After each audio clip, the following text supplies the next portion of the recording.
Hello friends, कैसे हैं आप सब। फ्रेंड्स, आज हम लोग पढ़ने वाले हैं एनसीईआरटी बुक क्लास 10 का चैप्टर 1, जिसका नाम है यूरोप में राष्ट्रवाद का उदय। जैसा कि आप लोग को मैं पहले ही बता चुकी हूँ कि ये चैप्टर पूरे 6 पार्ट में बटा हुआ है।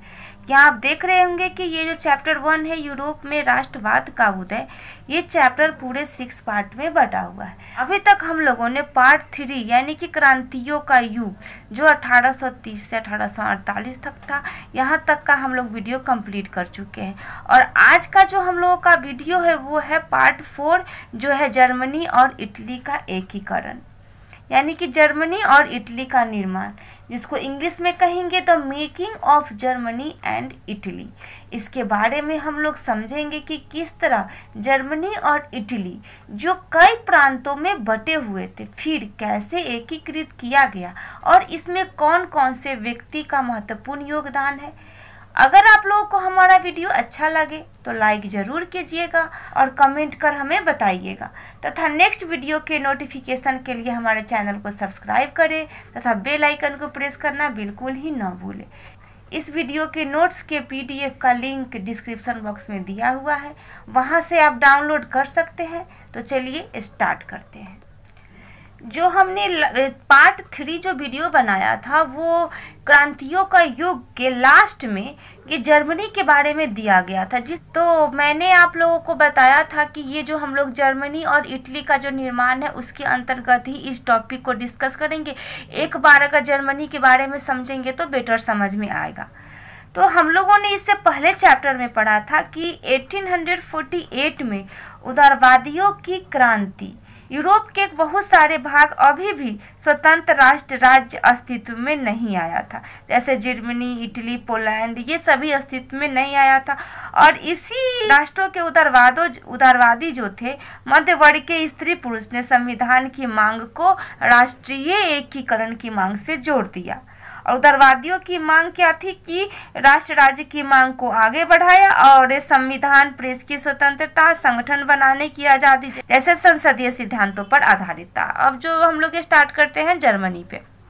जब जर्मन इलाकों में बड़ी संख्या में जो राजनीतिक संगठन थे, उन्होंने फ्रैंकफर्ट शहर, इस शहर का नाम याद रखिएगा, एक जगह है, और इस फ्रैंकफर्ट शहर में मिलकर एक सर्व जर्मन नेशनल असेंबली के पक्ष में मतदान देने का फैसला किया।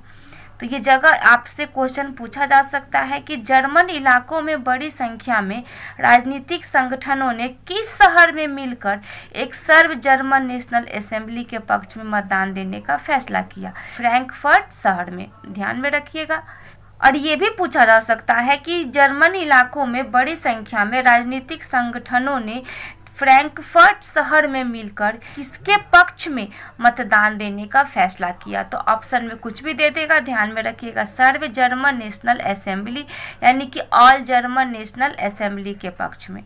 नेक्स्ट है 18 मई 1848 को 831 निर्वाचित प्रतिनिधियों ने, इलेक्टेड रिप्रेजेंटेटिव, एक सजे धजे जुलूस में आकर फ्रैंकफर्ट संसद में अपना स्थान ग्रहण किया।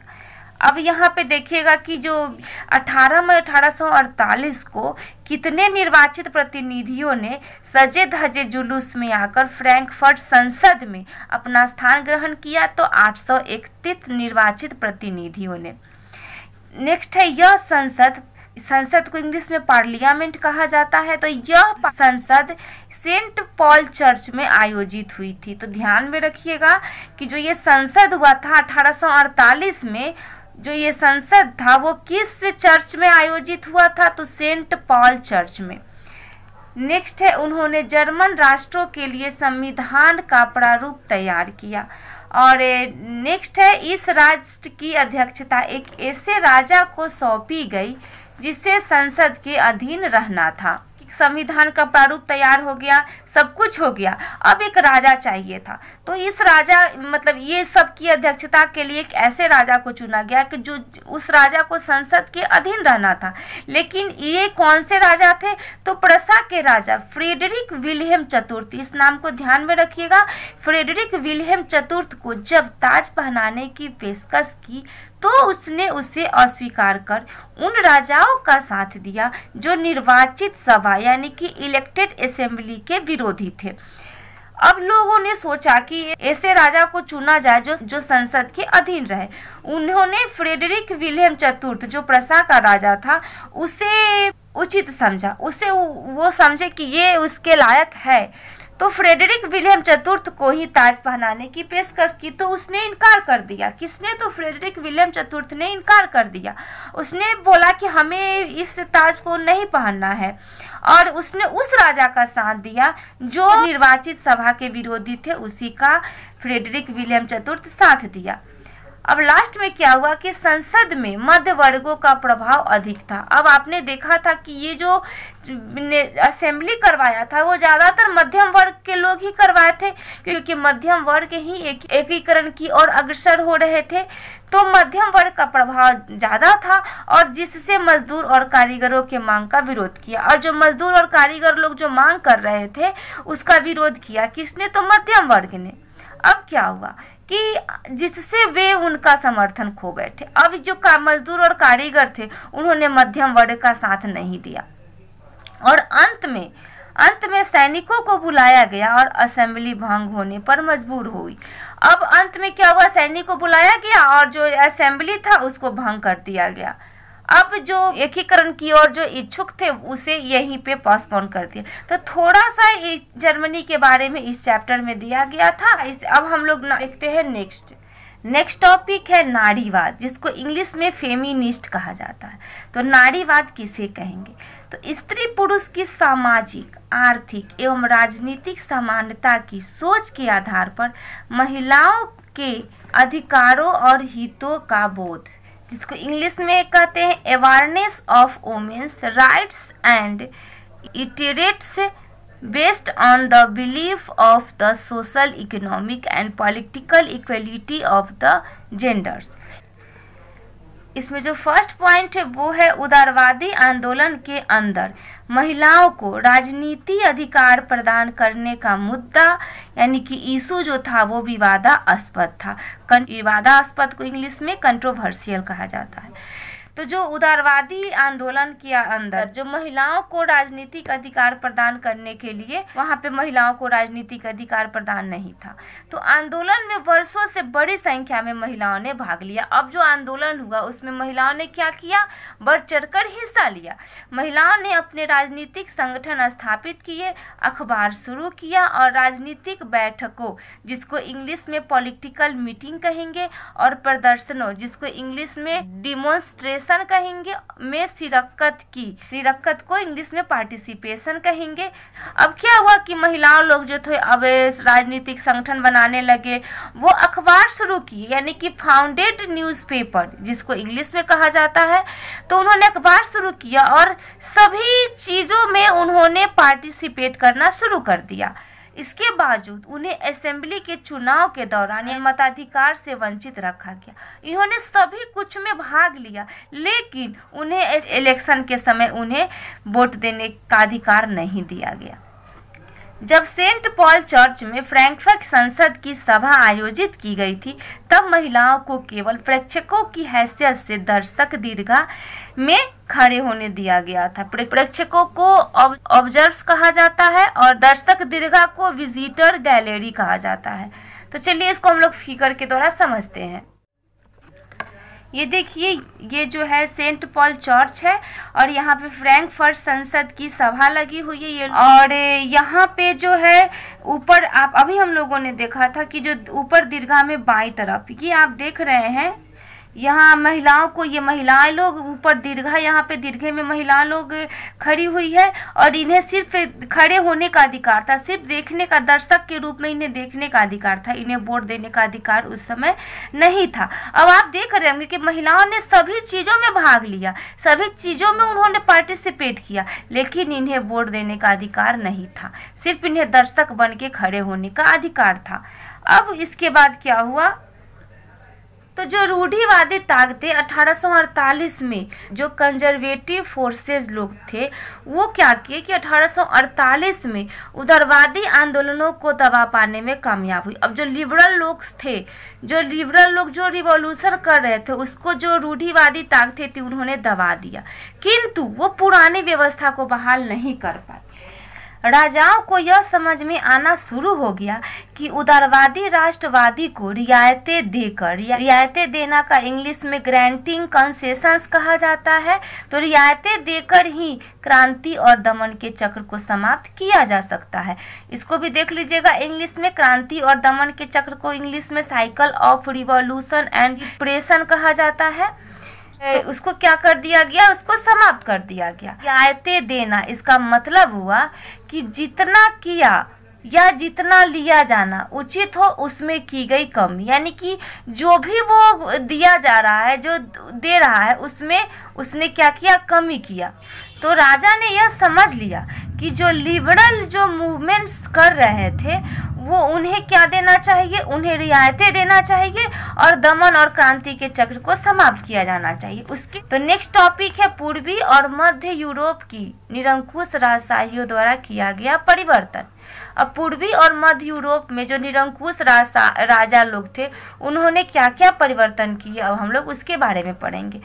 तो पूर्वी और मध्य यूरोप, आपने मैप में देखा था, हमने हैप्सबर्ग एम्पायर के बारे में आप लोगों को पहले ही बताया था।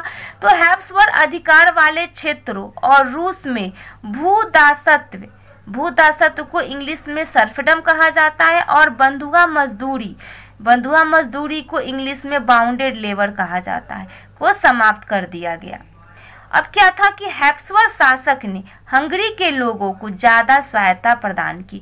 स्वायत्ता का अर्थ होता है अपनी सरकार बनाने का अधिकार, यानी कि जो हैप्सबर्ग शासक थे उन्होंने हंगरी के लोगों को अपनी सरकार चुनने की आजादी दी।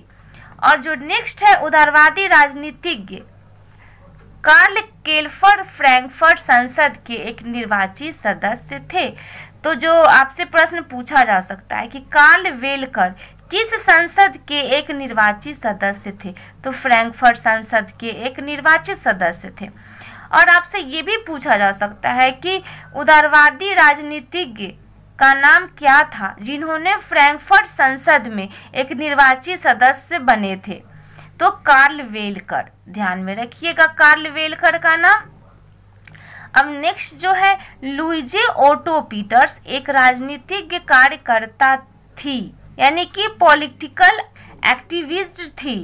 इन्होंने नारीवादी यानी कि फेमिनिस्ट राजनीति संगठन की स्थापना की।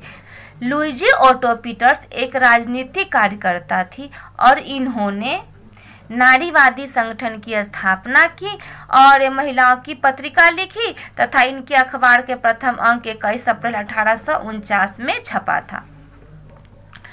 अब जो नेक्स्ट टॉपिक है, अब स्टार्ट होता है हम लोगों का मेन पॉइंट, जर्मनी और इटली का निर्माण, the making of Germany and Italy. अब जो हम लोग देखेंगे कि जर्मनी क्या सेना राष्ट्र की निर्माता हो सकती है, ये आपके बुक का टॉपिक है। Germany can the army be the architect of a nation. अब इसमें देखिए 1848 के बाद यूरोप में राष्ट्रवाद का जनतंत्र और क्रांति से अलगाव होने लगा। अभी हम लोगों ने 1848 की क्रांति के बारे में पढ़ा था। जो लिबरल लोग थे उन्होंने 1848 में क्रांति किया था और उसी क्रांति के फलस्वरूप जो था फ्रैंकफर्ट संसद में सेंट पॉल चर्च में जो सभा लगी थी उसमें क्या हुआ कि उसमें संसद तो बना लेकिन लास्ट में संसद भंग हो गया। तो उस समय क्या हुआ कि राष्ट्रवाद का जनतंत्र और क्रांति से अलगाव होने लगा, जिसके कारण जर्मनी और इटली एकीकृत यानी कि यूनिफाइड होकर राष्ट्र राज्य बने। राष्ट्रवाद की भावना मध्यम वर्गीय यानी कि मिडिल क्लास जर्मन लोगों में काफी व्याप्त थी और इन्होंने 1848 में जर्मन महासंघ के विभिन्न इलाकों को जोड़कर एक निर्वाचित संसद जिसको इंग्लिश में इलेक्टेड पार्लियामेंट कहा जाता है, द्वारा शासित राष्ट्र राज्य बनाने का प्रयास किया था। जो भी मेन पॉइंट में जो इंग्लिश वर्ड थे मैंने लिख दिया है। जो इंग्लिश मीडियम के जो स्टूडेंट होंगे वो भी ये देखकर कहानी की तरह समझकर वो खुद से अपना हिंदी इंग्लिश ट्रांसलेट कर सकते हैं। इसलिए मैंने जो भी इम्पोर्टेंट वर्ड सब मुझे लगे उससे मैंने इंग्लिश में यहाँ पे लिख दिया है। तो राष्ट्रवाद की भावना सबसे ज्यादा किस में थी? तो मिडिल क्लास वालों में थी, यानी कि मध्यम वर्ग में थी। क्या हुआ था कि 1848 में जो था निर्वाचित संसद द्वारा राष्ट्र राज्य बनाने का प्रयास किया गया था, लेकिन क्या हुआ, राष्ट्र राज्य निर्माण की यह उदारवादी पहल राजशाही और फौज की ताकतों ने मिलकर दबा दी। अभी हम लोगों ने देखा था कि किस प्रकार प्रसा के राजा फ्रेडरिक विलियम चतुर्थ को जब ताज पहनाने की पेशकश थी तो उन्होंने इनकार कर दिया था। और लास्ट में क्या हुआ कि जो सभा को भंग किया गया, तो क्या था, उन्होंने उदारवादी पहल राजशाही था और जो फौज की ताकत ने मिलकर इस संसद को दबा दिया, यानी कि संसद को भंग कर दिया था। अब क्या था, प्रसा के बड़े भूस्वामियों ने भी भूस्वामियों को यहाँ पर जंकर शब्द से यूज किया है, ध्यान में रखिएगा। इसको आप लोग, ये आपसे एग्जाम में हो सकता है पूछ दे कि जंकर शब्द किसके लिए यूज हुआ है, तो भूस्वामियों के लिए। तो भूस्वामियों ने भी राष्ट्रीय एकीकरण का समर्थन किया, यानी कि सपोर्ट किया, तथा राष्ट्रीय एकीकरण के आंदोलन का नेतृत्व संभाला। जो प्रसा के बड़े भूस्वामी थे उन्होंने एकीकरण का समर्थन किया और राष्ट्रीय एकीकरण के आंदोलन का नेतृत्व भी संभाला। जो प्रसा के जो बड़े भूस्वामियों में कौन आता है, तो ओटोमान बिस्मार्क। तो ओटोमान बिस्मार्क उनका प्रमुख मंत्री इस प्रक्रिया का जनक था, जिसने प्रसा के सेना और नौकरशाही की मदद की। तो ओटोमन बिस्मार्क के कौन थे, तो प्रमुख मंत्री थे। और 7 वर्ष के दौरान ऑस्ट्रिया, डेनमार्क और फ्रांस से 3 युद्ध में प्रसा की जीत हुई और एकीकरण की प्रक्रिया पूरी हुई। और 7 वर्षों तक ऑस्ट्रिया, डेनमार्क और फ्रांस से प्रसा की युद्ध हुई। उसके बाद जर्मनी के एकीकरण की प्रक्रिया पूरी हुई। और 18 जनवरी 1871 की सुबह जर्मन राज्यों के राजकुमारों, सेना के प्रतिनिधियों और प्रमुख मंत्री ओटोमान बिस्मार्क समेत प्रसा के महत्वपूर्ण मंत्रियों की एक बैठक वर्साय के महल के बेहद ठंडे शीश महल में हुई, जिसको इंग्लिश में हॉल ऑफ मिरर्स कहा जाता है। अब जर्मन राज्यों के जो राजकुमार थे, सेना के प्रतिनिधि थे और प्रमुख मंत्री का नाम था ओटोमान बिस्मार्क समेत प्रसा के महत्वपूर्ण मंत्रियों की बैठक कहाँ हुई थी, तो वर्साय के महल में हुई थी। ये क्वेश्चन पूछा जा सकता है। और वर्साय के बेहद ठंडे शीश महल में हुई थी और उस शीश महल का नाम था हॉल ऑफ मिरर्स। और नेक्स्ट है, प्रसा के राजा काइजर विलियम प्रथम को जर्मनी का सम्राट घोषित किया गया तथा इन्हीं के नेतृत्व में नए जर्मन साम्राज्य की स्थापना की गई। अब आपसे ये प्रश्न पूछा जा सकता है कि जब जर्मनी का एकीकरण हुआ तो उस समय किसको जर्मनी का सम्राट घोषित किया गया, तो प्रसा के राजा काइजर विलियम प्रथम को जर्मनी का सम्राट घोषित किया गया। ये देखिए, ये जो है जर्मनी एकीकरण के पहले ये जर्मनी का मैप है। ये जो आप हल्का ब्लू कलर का जो ये आप मैप देख रहे हैं, ये सभी प्रसा है। और ये जो 1866 यानी कि 1866 के पहले की प्रसा है। और जो आप देख रहे हैं हल्का येलो कलर का जो ये आपको दिखाई दे रहा है, ये जो है 1866 के पहले प्रसा द्वारा इसको जीता गया था। उसके बाद ये जीतने के बाद ये इसमें मिल गया। उसके बाद जो है आप जो ये देख रहे होंगे हल्का ग्रीन कलर का, तो ये जो है जर्मन महासंघ जब बना था उसके बाद में इसको ऑस्ट्रियाई साम्राज्य को अलग कर दिया गया था, जो 1867 में अलग किया था इसको। अब आप जो देख रहे होंगे हल्का पैरोट कलर का जो ये जो दिखाई दे रहा है, ये सभी प्रसा में शामिल किया गया था। जब जर्मनी का एकीकरण हुआ था तो ये सभी को प्रसा में शामिल किया गया था। अब सबसे बड़ा जो जर्मनी में था वो प्रसा था, जो इसीलिए प्रसा के राजा काइजर विलियम प्रथम थे उसको जर्मनी का सम्राट घोषित किया गया। और जो ये जो आप देख रहे हैं हल्का पिंक कलर का है, ये जो है जर्मन राज्यों की स्थापना और राज्य प्रसा में शामिल हुआ था। 1871 में इसको शामिल किया गया था और जो सब जो है प्रसा में शामिल हुआ था 1871 में। जब ये जो आप देख रहे हैं हल्का ब्लू कलर का, ये फ्रांस से द्वारा जीता गया है। जो फ्रांस और प्रसा का युद्ध हुआ था उसमें प्रसा फ्रांस से ये पार्ट जीता है। अब ये जो देख रहे हैं ये पूरा प्रसा है और अभी आपने देखा था कि सबसे बड़ा जो जर्मनी में जो पड़ रहा है सबसे बड़ा जो प्रांत है वो प्रसा का ही था। इसीलिए फ्रांस से प्रसा के राजा काइजर विलियम प्रथम को जर्मनी का सम्राट घोषित किया गया। अब चलिए हम लोग थोड़ा सा यूरोप के मैप को देखते हैं और समझते हैं कि अभी फिलहाल जो जर्मनी है वो कहाँ है। अब आप देखिए कि जर्मनी का मैप इस प्रकार का है, ये देखिए। और ये जो मैप है ये यूरोप का मैप है और जो अभी जो जर्मनी यहाँ पे स्थित है। अब हम लोगों ने देखा था कि 7 वर्ष तक जो प्रसा था वो युद्ध किया था किससे, तो ऑस्ट्रिया, डेनमार्क और फ्रांस से। तो ये देखिए ये डेनमार्क है, इससे युद्ध किया था प्रसा ने। फिर यहाँ पे फ्रांस है, इससे युद्ध किया था। फ्रांस का कुछ पार्ट जो है जर्मनी में शामिल हुआ था, अभी हम लोगों ने देखा था। और जो ये ऑस्ट्रिया है इससे भी युद्ध किया था किसने, तो प्रसा ने। तो आप देख रहे होंगे कि इसका जो निकटवर्ती जो पड़ोसी देश कौन कौन हो गया, तो ऑस्ट्रिया हो गया, स्विट्जरलैंड हो गया, फ्रांस हो गया और डेनमार्क, ये सभी और पोलैंड, ये सभी इसके पड़ोसी देश है अभी फिलहाल। लेकिन जो जर्मनी था यानी कि प्रसा, उस समय जो प्रसा था उसने डेनमार्क, फ्रांस और ऑस्ट्रिया, ध्यान में रखिएगा ये 3 कंट्री का नाम, ये तीनों कंट्री से उसने युद्ध किया था। किसने, तो प्रसा ने। अब हम लोग चलते हैं फिर अपने नोट्स की तरफ। तो नए राज्य ने जर्मनी की मुद्रा, बैंकिंग और न्यायिक व्यवस्थाओं के आधुनिकीकरण पर काफ़ी जोर दिया गया। तो जब नए राज्य, जब जर्मनी का एकीकरण हुआ तो उसके बाद जो जर्मनी की जो मुद्रा थी और जो बैंकिंग और सभी में जो न्यायिक व्यवस्था के आधुनिकीकरण पर काफ़ी जोर दिया गया, जिसको इंग्लिश में modernising the currency, banking, legal and judicial system English में कहा जाता है। इस पे क्या हुआ, काफ़ी जोर दिया गया।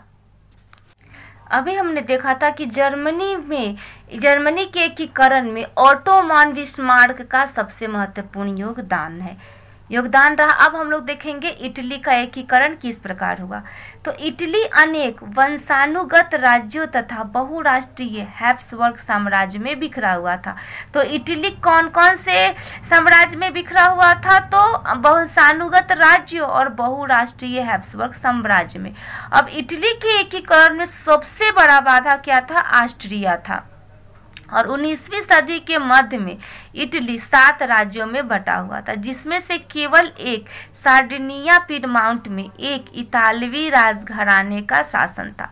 अब इस बात को समझिएगा कि जो 19वीं सदी के मध्य में इटली जो था कितने राज्यों में बटा हुआ था, 7 राज्यों में इटली बटा हुआ था। और जो 7 राज्यों में से केवल एक जो राज्य था सार्डिनिया पिडमाउंट, वहाँ पे केवल इतालवी राजघराने का शासन था। और जो 6 जो राज्य था वो इतालवी राजघराने का शासन नहीं था, वो अलग था। इसके बाद जो था उत्तरी भाग ऑस्ट्रियाई हैब्सबर्गों के अधीन था और मध्य इलाकों पर पोप का शासन था और दक्षिणी क्षेत्र स्पेन के बुर्बो राजाओं के अधीन था। चलिए इसको हम लोग मैप के थ्रू समझते हैं। ये यूरोप का मैप है और ये 19वीं सदी के मध्य में यूरोप का मैप है। और जो उस समय इटली क्या था, 7 राज्यों में बटा हुआ था। उस समय 7 राज्यों में इटली बटा हुआ था। और जो ये जो सार्डिनिया पिडमाउंट है वो इटली का ही एक इतालवी राजघराने का, इससे सार्डिनिया पिडमाउंट पे यहाँ पे शासन था। अब क्या था, इसके उत्तरी, जो इटली के उत्तरी में ऑस्ट्रियाई हैब्सबर्गों के अधीन था। ये जो ऑस्ट्रियाई हैब्सबर्ग था, ये जो उत्तरी भाग में ये ऑस्ट्रियाई हैब्सबर्गों के अधीन था। उसके बाद में जो मध्य भाग जो था, यहाँ पे जो था पोप का शासन था। और जो दक्षिण क्षेत्र, जो दो यहाँ पे लिखा हुआ है दोनों सिसिलियाओं का राजतंत्र, यहाँ पे बुर्बो राजाओं, दक्षिणी क्षेत्र में जो स्पेन के जो बुर्बो राजा था उसके अधीन ये दक्षिणी क्षेत्र था। अब देखिए कि इसके बावजूद, इन सभी के शासन के बावजूद इटली का एकीकरण कैसे होता है, अब हम लोग इसके बारे में देखेंगे। हमने अभी यूरोप के मानचित्र को देखा और समझा। अब यहाँ पे देखिए, अभी हम लोगों ने देखा था कि इटली 7 राज्यों में बटा हुआ था। ये देखिए यहाँ पे 1, 2, 3, 4, 5, 6 और यहाँ पे जो सार्डिनिया पीडमाउंट है और यहाँ भी ये जो सार्डिनिया पीडमाउंट है ये मिला के 7 राज्यों में इटली बटा हुआ था। और यहाँ पे क्या था, यहाँ पे इसके उत्तरी भाग में बाद में ये सभी क्या होते हैं, धीरे धीरे इटली में एकीकृत हो जाते हैं। अब हम लोग नोट्स की तरफ चलते हैं, उसके बाद हम लोग फिर इटली के एकीकरण के बाद का हम लोग मैप देखेंगे। 1830 के दशक में जिउसेप्पे मैत्सनी ने एकीकृत इतालवी गणराज्य के लिए एक सुविचारित कार्यक्रम प्रस्तुत करने की कोशिश की। मैंने यहाँ पे सारे शब्दों के जो भी कठिन शब्द थे उसके इंग्लिश में यहाँ पर लिख दिए हैं। तो जो 1830 के दशक में हम लोगों ने देखा था कि जो जिउसेप्पे मैत्सनी था, उन्होंने एकीकृत इतालवी गणराज्य की जोड़ने की कोशिश की थी, लेकिन क्या था, उनका उद्देश्य जो था पूरा नहीं हुआ और उन्होंने यंग इटली नामक एक गुप्त संगठन भी बनाया था। इसलिए हम लोगों ने पिछले वीडियो में पढ़ा था कि जिउसेप्पे मैत्सनी ने किस प्रकार प्रयास तो किया था लेकिन वो असफल हो गए। और उनके जो जिउसेप्पे मैत्सनी के बीच में कौन आया था, याद आया, मेटरनिक आया था। और जो जिउसेप्पे मैत्सनी यंग इटली और यंग यूरोप की स्थापना भी इन्होंने किए थे और उन्होंने ये गुप्त संगठन भी बनाया था। तो बाद में क्या हुआ कि 1831 और 1848 में क्रांतिकारी विद्रोहों की असफलता से युद्ध के जरिए इतालवी राज्यों को जोड़ने की जिम्मेदारी सार्डिनिया पीडमाउंट के शासक विक्टर इमैनुअल द्वितीय पर आ गई। जो जिउसेप्पे मैत्सनी ने तो बहुत कोशिश किया लेकिन वो असफल हो गए। लेकिन लास्ट में जो 1831 में और 1848 में जिउसेप्पे मैत्सनी ने 2 बार क्या किए थे, उन्होंने कोशिश की, जोड़ने की कोशिश की, लेकिन वो असफल हो गए। और बाद में इसकी जिम्मेदारी किस पे आ गई, तो सार्डिनिया पीडमाउंट के शासक विक्टर इमैनुअल द्वितीय पे आ गई। नाम याद रखिएगा, विक्टर इमैनुअल द्वितीय कौन थे, तो सार्डिनिया पीडमाउंट के शासक थे और जो इसकी इटली को जोड़ने की जिम्मेदारी इन्हीं पे आ गई थी। अभिजात वर्ग की नज़रों में भी एकीकृत इटली आर्थिक विकास और राजनीतिक प्रभुत्व की संभावनाएं उत्पन्न करता है। अभिजात वर्ग का अर्थ होता है कि सबसे शक्तिशाली एरिस्टोक्रेट जो क्लास था उसके बारे में, यानी कि जो कुलीन वर्ग था, जो नोबिलिटी था, जो सेकेंड स्टेट थे, उनके बारे में हम लोग बात कर रहे हैं। तो जो अभिजात वर्ग की नज़रों में जो कुलीन वर्ग थे, जो नोबिलिटी लोग थे, उनके नज़रों में भी एकीकृत इटली आर्थिक विकास और राजनीतिक प्रभुत्व की संभावनाएं उत्पन्न करता है। अब जो नेक्स्ट टॉपिक है वो है काबूल। अब हम लोग देखेंगे कि काबूल और जिउसेप्पे गैरीबाल्ड और जिउसेप्पे मैत्सनी, इन तीनों ने मिलकर एक इटली के एकीकरण में महत्वपूर्ण योगदान दिया है। इन तीनों का नाम आप लोग ध्यान में रखिएगा। तो काबूल के बारे में हम लोग देखते हैं। काबूल क्या था, तो इटली का प्रथम प्रधानमंत्री इन्हीं को बनाया गया था और ये पहले सार्डिनिया पीडमाउंट का मंत्री था और ये जो था प्रमुख मंत्री थे। तो ये न तो क्रांतिकारी थे और न ही जनतंत्र में विश्वास रखते थे। जो काबूल थे वो न क्रांतिकारी थे और न ही जनतंत्र में विश्वास रखते थे। इन्होंने भी इटली के प्रदेशों को एकीकृत करने वाले आंदोलनों का नेतृत्व किया। ये इतालवी अभिजात वर्ग, जिसको नोबिलिटी कहा जाता है, जो फ्रांस रिवॉल्यूशन में हम लोगों ने पढ़ा था कि जो कुलीन वर्ग थे, जो सेकेंड क्लास थे, तो जो अभिजात वर्ग के सभी अमीर और शिक्षितों सदस्यों की तरह इतालवी भाषा से बेहतर फ्रेंच बोलते थे। इन्होंने चतुर कूटनीतिज्ञ संधि के द्वारा फ्रांस से सार्डिनिया पीडमाउंट 1849 में ऑस्ट्रियाई बलों को हरा पाने में कामयाब हुआ। ये क्या थे, चतुर कूटनीतिज्ञ थे और इटली के एकीकरण में सबसे ज्यादा योगदान इन्हीं का है, काबूल का है। और अपने उद्देश्यों की पूर्ति के लिए उन्होंने कूटनीति का सहारा लिया। और इटली के एकीकरण में सबसे बड़ा बाधा कौन था, ऑस्ट्रिया था। और काबूल ने इंग्लैंड तथा फ्रांस के साथ मिलकर ऑस्ट्रिया के विरुद्ध करने का प्रयास किया तथा सफल भी हो गए। क्या था, इन्होंने फ्रांस से मिलकर सार्डिनिया पीडमाउंट को ऑस्ट्रियाई बलों से हरा पाने में कामयाब हुई। इन्होंने पढ़ा है कि किस प्रकार जो ये तीन युद्धों के द्वारा इटली का एकीकरण होता है। किस टॉपिक है, जिउसेप्पे गैरीबाल्डी। तो 1807 में इन्होंने दक्षिण इटली और 2 सिसिलियों के राज्यों को प्रवेश में प्रवेश कर गए और स्पेनी शासकों को हटाने के लिए स्थानीय किसानों का समर्थन पाने में सफल रहे। गैरिबाल्डी का भी महत्वपूर्ण योगदान है। काबूर, जूसेपे मैत्सिनी और जूसेपे गैरिबाल्डी, ये तीनों का नाम ध्यान में रखिएगा। ये तीनों इटली के एकीकरण में महत्वपूर्ण योगदान दिए हैं, लेकिन सबसे ज़्यादा योगदान जो है वो काबूर का है। तो 1860 में कौन आया? तो 1860 में दक्षिणी जो इटली था, जो दक्षिणी, और जो हम लोगों ने देखा था कि कैसे 2 सिसिलियाओं के राज्य था, उसको इटली में जोड़ा और जो स्पेनी, वहाँ पे जो स्पेनी लोग जो शासन कर रहे थे उसको हटाने में वो काफ़ी हद तक सफल भी हुए। कौन? तो ज्यूसेपी गैरिबाल्डी। अब 1861 में विक्टर इमैनुएल II को एकीकृत इटली का राजा घोषित किया गया। अब 1861 में जो विक्टर इमैनुएल II को एकीकृत इटली का राजा घोषित किया गया। अब हम लोग चलते हैं इटली के मैप की तरफ और समझते हैं। ये जो मैप है ये एकीकृत इटली का मैप है और ये एकीकृत इटली से पहले का ये मैप है। ये जो नीचे जो आप देख रहे होंगे दोनों सिसिलियाओं का राजतंत्र, इसको ज्यूसेपे गैरिबाल्डी ने जोड़ा था और इस यहाँ पे स्पेनी शासक का शासन था यहाँ पे। और अब देखिए कि किस प्रकार ये जो पूरा इटली है, यहाँ पे इटली एकीकृत हो गया हुआ है और ये जो ऑस्ट्रिया है ये सबसे बड़ा बाधक था इटली के एकीकरण में। नेक्स्ट है इटली। दक्षिणी इटली में जिन आम किसानों ने गैरिबाल्डी का समर्थन दिया था, उन्होंने इटालिया के बारे में कभी सुना ही नहीं था और वे मानते थे कि ला टालिया विक्टर इमैनुएल की पत्नी थी। जो दक्षिण में जो गैरिबाल्डी समर्थन किसने दिया था? तो आम किसानों ने दिया था। उन्होंने सपोर्ट किया था किसको? तो गैरिबाल्डी को। और जो किसान लोग थे वे इटालियन के बारे में नहीं जानते थे। उन्हें ऐसा लगता था कि जो इटालिया है वो जो विक्टर इमैनुएल की पत्नी का नाम ला टालिया है। तो देखिए किस प्रकार वो जो अनपढ़ थे इसलिए वो कन्फ्यूजन, उनके सामने ये कन्फ्यूजन थी। जो नेक्स्ट टॉपिक है वो आपके बॉक्स में दिया गया था, जो ज्यूसेपे गैरिबाल्डी के बारे में दिया गया था। तो अभी हम लोग गैरिबाल्डी के बारे में पढ़ रहे हैं तो उसको हम लोग पूरी तरह अच्छे से पढ़ लेते हैं। तो ज्यूसेपे गैरिबाल्डी 1807 से 1882 तक इटली के स्वतंत्र सेनानियों में सबसे मशहूर हैं। इनका संबंध एक ऐसे परिवार से था जो तटीय व्यापार में संलग्न थे। वह स्वयं व्यापारिक नौसेना में एक नाविक थे। ध्यान में रखिएगा, जो विक्टर इमैनुएल थे वो एक नाविक थे, फिर भी उन्होंने इटली के एकीकरण में योगदान दिया है।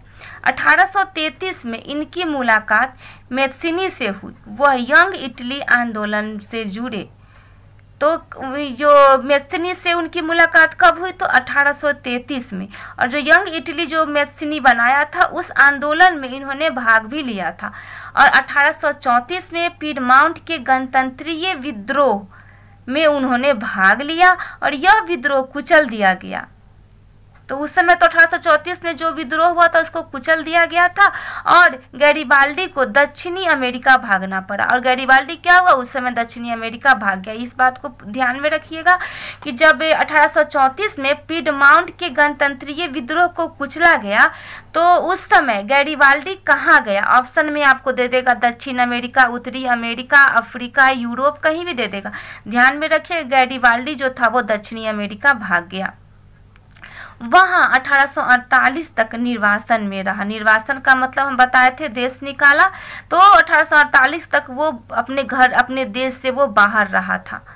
अब 1834 से 1848 तक जो गैरिबाल्डी वो बाहर रहा, अब वो 1848 में यहाँ आता है। 1854 में उसने विक्टर इमैनुएल II का समर्थन किया जो इतालवी राज्यों को एकीकृत करने का प्रयास कर रहा था। अब एकीकृत इतालवी राज्यों को एकीकृत करने का प्रयास उस समय कौन कर रहा था? 1854 में तो विक्टर इमैनुएल। सबसे पहले जो मैत्सिनी किए थे, उसके बाद माउंट काबूर किए थे और लास्ट में 1854 में किसने किया था? तो गैरिबाल्डी किया था।